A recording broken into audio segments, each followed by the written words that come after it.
I remember you messaging me just out of the blue on like Marketplace. Yeah, you were one of the first people. Yeah, and you're like, hey, I just moved here and I'm trying to meet some people. And I was like, oh yeah, let's meet, and Yeah. we ended up having lunch and sparks flew, emotions ran high. So It was funny, so born and raised in SoCal, when I thought of Idaho, I'm just like, how many Harleys can there be?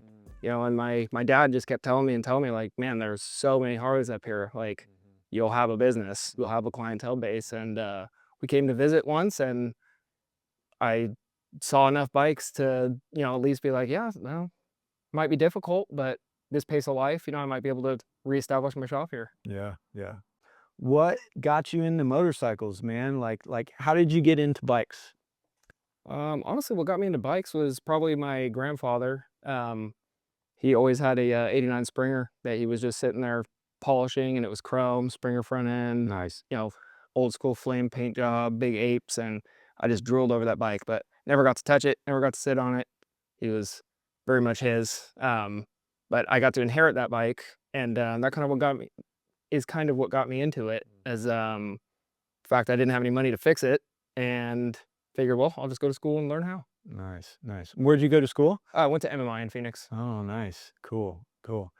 Well, and obviously you do amazing work Thanks. on motorcycles. These are just a few representations of bikes you've A built few, yeah, over there's the been years. many before, and there'll probably be many more. Yeah, yeah. Um, And I'm curious, like, what got you into, because there's one thing about like being a mechanic, right? sure, And like just doing service maintenance sure. and all that stuff. But you're on a whole nother level of just bike building. And I'm just curious, like, what's the story? How'd you get into modifying and building these machines? Well, as all of those in the industry, either a little before me or around my age group, we grew up on TV watching reruns of Jesse James and OC Choppers, and seeing these really creatively artistic bikes. We'll leave the mechanical aspects of them to debate later, but these really unique bikes that were being built, and that had a little bit of superstar type of vibe to it too. So it was sexy, it was attractive. Watching the shows, being like, man, that would be so cool to be able to build something like that. And um, and so then my first job and my first boss, very much so was a mom and pop shop. Mark Robertson, he was an amazing mechanic. He was so meticulous and so anal, and it was always about the not the how, but the why. Mm. Why did this happen? Why is it done this way? Really knowing what, not just how to do something, but why you're doing something, and delving deeper than just, why did that go bad? Delving, deeper than that, like what is the theory of electrical, Mm. AC power, DC power, how do you um, diagnose electrical issues, and he was always just so meticulous and white glove, and then seeing his heart with his customers as well. He very much needed to make money and wanted to make money, but it was always about having a happy customer and a job done right at the end of the day, despite himself. And that kind of imprinted on me. And then, so starting there and getting a really good foundation of old crappy big wheel choppers, regular service and repair stuff, for the first few years, and really learning the fundamentals and creating good work habits and whatnot. Um, and then, once I felt proficient, you start to call on old memories, and be like, man, like, I want to build something that's really unique and cool too. And now I have the skill set to do so, you know? Yeah.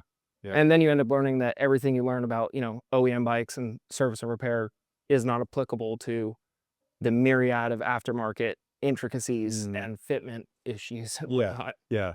Yeah. I always remember like reading a blog on like how to, alter something on a frame, being like, oh, I can do that. It'd be like half an hour or something, It Yeah. takes you like 2 days Oh yeah. and Yeah. all this Definitely. stuff. Um, do you have a favorite like aspect of the design? Do you like the paint process? Do you like the designing the motor? Or I mean, is there a specific part of the bike building process that you enjoy the most? I can't really put my finger on whether there's a specific part of the build, but definitely is a moment, I think, on any build when you've kind of had a thought or a vision of, maybe I want it this color, maybe I want it to be like this or taller or Mm, be more sporty. And then you kind of start trying it a little bit. And then you kind of, what you're doing aligns with what you thought. And you have this kind of magical moment where you're like, okay, like now it's something, mm, you know? mhm, Um, that's probably my most favorite part, because then you really get the zone in and be like, okay, now what do I need to do, or what do I need to make or create or recoat to make mm, it fit this vision? mhm. Yeah. What do you enjoy? What do you love about motorcycle culture? Well, the motorcycle culture it's a large topic that could branch off many different directions, but I feel like my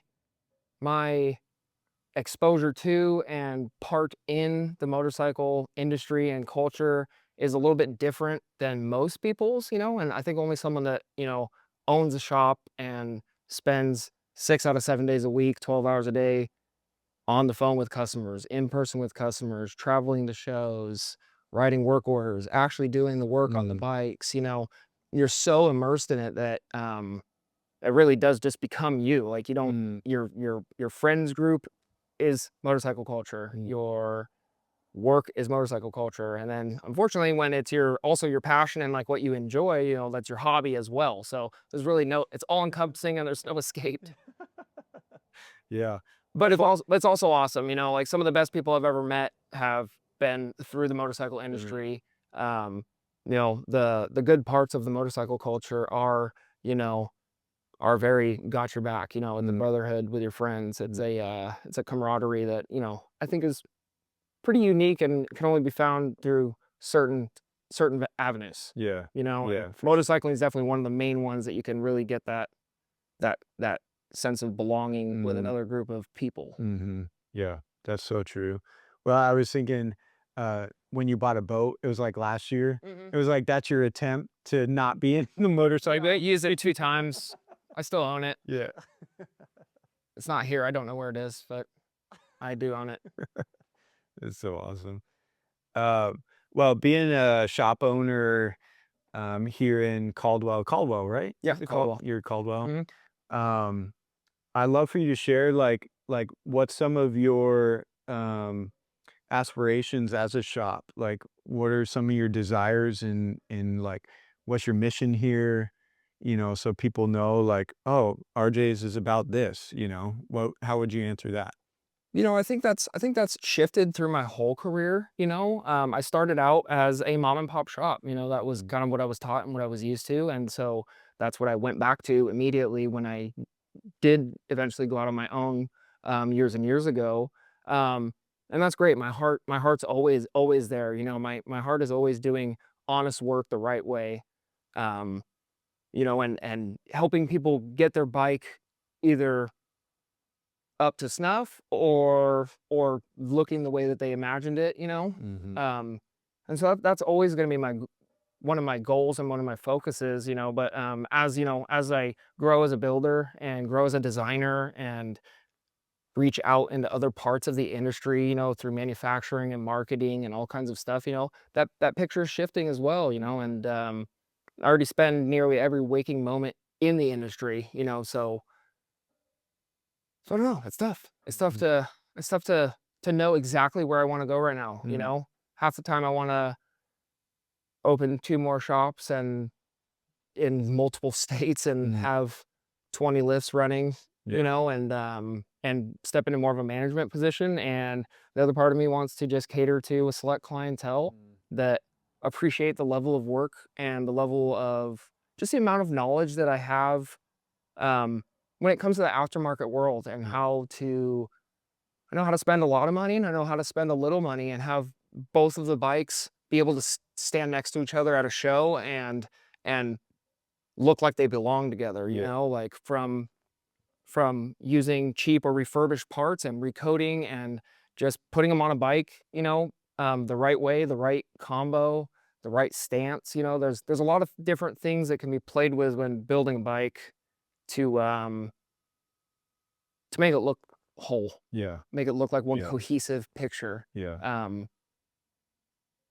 Yeah, and I see that mom and pop in you, Mhm. Yeah, because I I very much started here that like, way. personally for me, like, you've rescued me a few times and just like, "Yeah, man, you need this, here you go," or Yeah. lending advice, wisdom. I see you do that with other people here in the motorcycle community, so I just love that about you. You're just a man that's like, you're willing to help and, lend wisdom if need be or rescue if need be, Yeah, like absolutely, that's the way I was taught is that, knowledge is not ours to keep, it's actually our responsibility to share knowledge when you Mm, have it, and so mm, I've always been that way, I encourage customers and friends to, it's not scary to change your oil. It's not, mm, and you should learn these Harleys are expensive, mm, and if there's things that you can manage on your own, it's a valuable asset to have, and you don't have to be a mechanic to know how to do this stuff. mm. You just have to have some common sense and be able to rationally think through problems. Mhm. Yeah. Yeah, that's so good. How do people get in contact with you? Like, you have social media, what's your social media? And Yeah, so currently I have everyone contact me through my website. It allows me to stay busy with a myriad of jobs that are always coming and going and the custom builds, but I have them go to my website, www.rjscustomcycles.com.